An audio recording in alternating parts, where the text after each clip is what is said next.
Exercise 11.2, problem 6 to 10. Solution. For any collection of n items, sigma x minus x bar is equal to.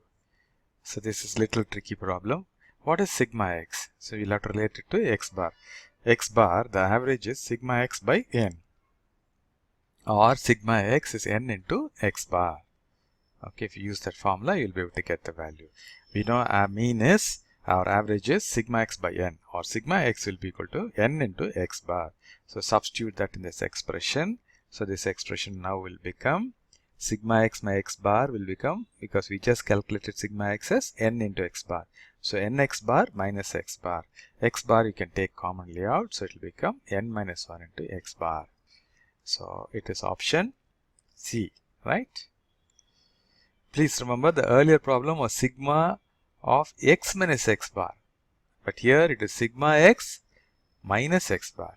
Earlier the bracket was here, right? Sigma of x minus x bar. Here the bracket is different. Sigma x minus x bar. So it is different. Okay.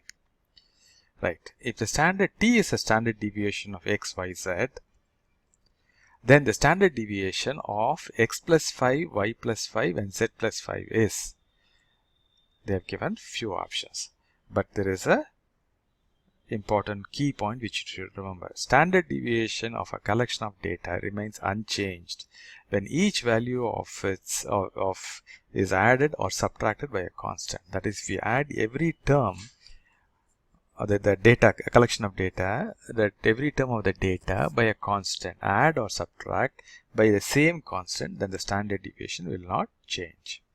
Okay. So by that rule, so the standard deviation of the new data collection point, new to data also will remain the same, because you are adding 5 to each and every data item. Okay. So here 5 is added to each data, and thus new standard deviation is the same t. Okay. So option C. Problem 8. If the standard deviation of a set of data is 1.6, then the variance is, they have given us few options. What is the relationship between variance and standard deviation? Variance is the square of standard deviation.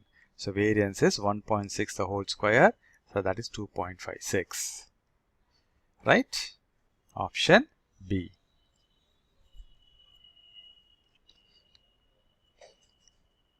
Okay, if the variance of the data is 12.25, then the standard deviation is the inverse or the converse of the previous case. The standard deviation is square root of variance. Okay, the square root of variance, that is basically square root of 12.25, that is 3.5. So 3.5 is option A. Okay, next is problem 10. Variance of the first 11 natural numbers is, you have given us few options. So we know the formula, the sigma, standard deviation of the natural numbers, n natural numbers, first n natural numbers is, first n natural numbers, please be careful, n square minus 1 by 12. So the standard deviation of the first 11 numbers is, basically you have to substitute n equal to 11, right?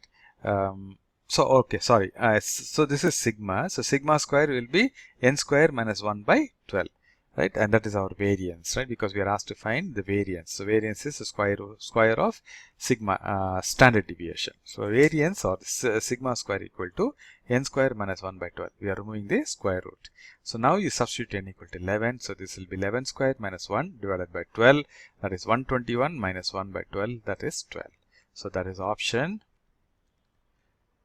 121 by 12. I'm sorry, this is 10. That's what I was wondering, why I'm not getting anything. It's 120 divided by 12. That is 10. So it's option D. Okay. So I hope everything is clear. If not, please go through this one more time. It will become clear. Thanks for watching this video.